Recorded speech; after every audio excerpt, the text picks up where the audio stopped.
안녕하세요. 주식의 소리의 애소리입니다. 네, 6월 첫째 주는 진영과 나라셀라의 상장으로 출발을 하게 될 텐데요. 이들의 성과에 6월 공모주 분위기가 좀 영향을 받지 않을까 싶습니다. 자, 진영은 6월 1일 첫 거래일에 증시에 입성을 하게 되고요.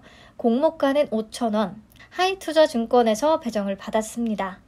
자, 최종 배정 내역부터 확인을 해보면 우리사주 조합에는 배정된 수량이 없었고 기관 투자자 미납도 없었습니다. 깔끔하게 배정이 됐고요.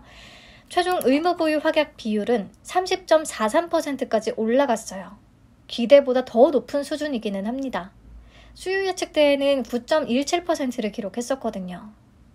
그러니까 확약을 신청한 기관들 위주로 좀 신경을 써서 배정을 했다라고 생각할 수 있겠고, 이 중에 3개월 비중이 21.45%로 가장 높습니다.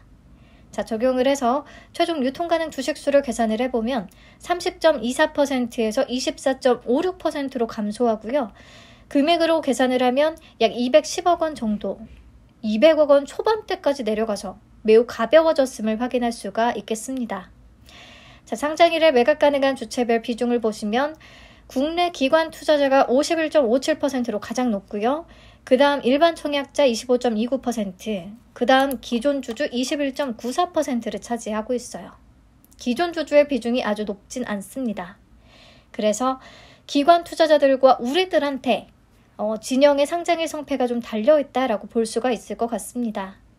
네, 그래도 상장일에 유통 가능한 물량을 들고 있는 기존 주주들의 단가를 한번 추정을 해보자면 우리사주 조합 물량과 기타 주주들이 되겠는데요. 우리사주 조합은 1694원에 받았거든요. 그래서 상장일에 수익 실현할 가능성은 좀 높아 보였고요. 그 밖에 다른 개인 주주들의 매수 단가는 더 저렴할 것으로 생각이 됩니다. 그래서 기존 주주들은 상장일에 매도할 가능성이 꽤 높긴 하다. 근데 충분히 소화 가능할 정도의 물량이다 라고 생각을 하시면 될 것 같고요. 이제 이렇게 최종적인 조건이 나왔으니까 상장일에 어느 정도의 성과를 기대해 볼 수 있을지 과거 데이터를 통해서 한번 살펴봅시다. 우선은 확약 비율이 30%대를 기록한 2023년의 공모주들을 한번 살펴봤어요. 그러면 마이크로투나노, 금양그린파워, 스튜디오 미르가 있는데요. 이 중에 스튜디오 미르는 따상을 기록을 했었고 나머지 두 개 종목은 고가 기준 97%와 96% 비슷하게 높은 수준을 찍어줬습니다. 특히나 유통가능 금액이 210억 원 정도로 딱 비슷했던 스튜디오 미르가 따상을 찍었었기 때문에 수급만 잘 붙어준다면 진영도 100% 이상을 기대는 해볼 수 있겠다라고 데이터 토대로 생각을 해봤어요. 그리고 다음 상장일에 유통가능한 금액이 200억 원대로 가벼웠던 친구들을 한번 따로 만나보겠습니다. 가장 최근에 상장한 모니터랩부터 해서 LB인베스트먼트와 금양그린파워, 스튜디오 미르가 있는데요.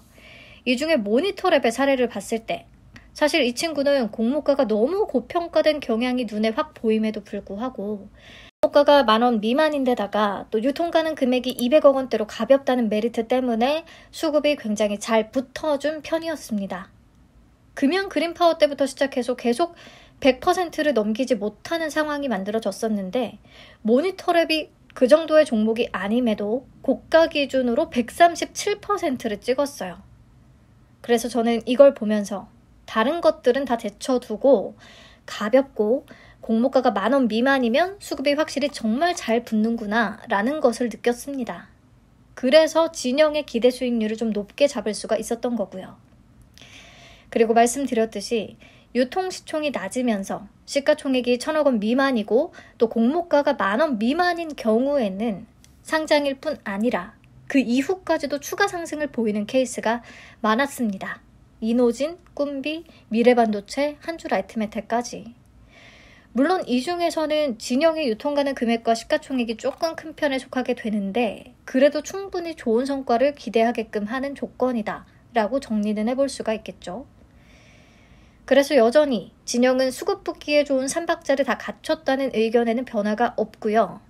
네, 유통가능 금액이 낮고 시가총액도 1,000억 원 미만이고 공모가도 10,000원 미만이라는 3박자. 그리고 여기에 플러스 최종 의무보유 확약 비율이 30%를 넘어간다는 것까지 더해졌어요. 그래서 저는 100% 이상을 기대는 하고 있습니다. 그리고요, 최근에 상장일 케이스들을 살펴보면서 한 가지 전략을 세워볼 수가 있었어요. 보시면 기가비스와 모니터랩, 트루웬, 마이크로투나노, 최근에 수요 예측 결과나 최종 확약, 청약률, 분위기가 괜찮았던 종목들만 따로 뽑아봤는데요. 보시면 모니터랩처럼 아예 더블로 시작을 해서 장 초반에 고점을 찍고 내려간 종목도 있는 반면에 기가비스와 트루웬, 마이크로투나노는 모두 시초가를 60%대에서 출발을 했더라고요. 그리고 장 극초반에는 매도 물량이 쏟아져 나오면서 겁을 막 주고, 근데 다시 올리기 시작해서 고가 기준으로는 시초가를 다 넘어서는 그런 모습을 보였습니다. 그래서 저는 진영은 지금 가볍고 공모가가 저렴하다는 조건상 시초가부터 더블로 출발을 해서 장 초반에 더 올라주는 그런 모니터랩의 흐름이 나올 가능성이 더 크다고 생각은 하고 있는데요.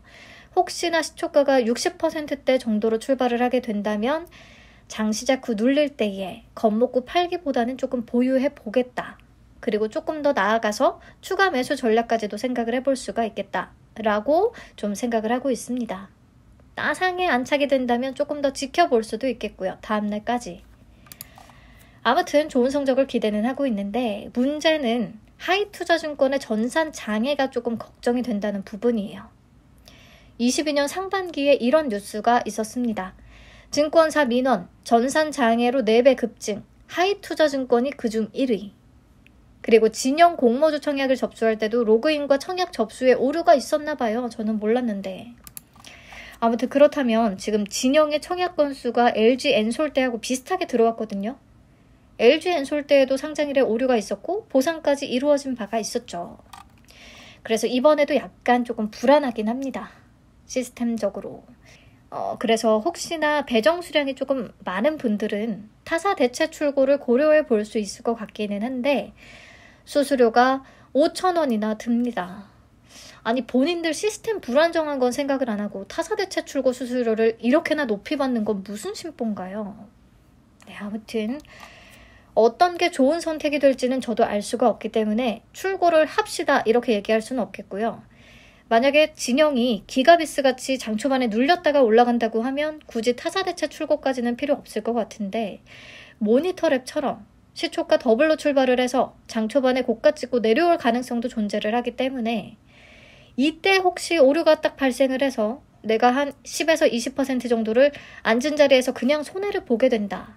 그러면 이 손해보는 금액이 수수료 5,000원을 넘게 될 것인가 아닌가 요거를 좀 비교를 해서 타사 대체 출고를 결정을 하실 수도 있겠고요. 이거는 그냥 여러분들 본인 판단에 맡기도록 하겠습니다. 부디 문제 없이 상장일에 다들 원하는 가격에 잘 매도하시기를 바라며 6월 첫 출발을 더블 이상으로 시원하게 할 수 있었으면 좋겠습니다. 오늘도 시청해주셔서 감사합니다. 나라셀라의 상장일 체크 포인트들은 커뮤니티 게시글을 통해 간단히 공유하도록 하겠습니다. 좋은 오후 되세요.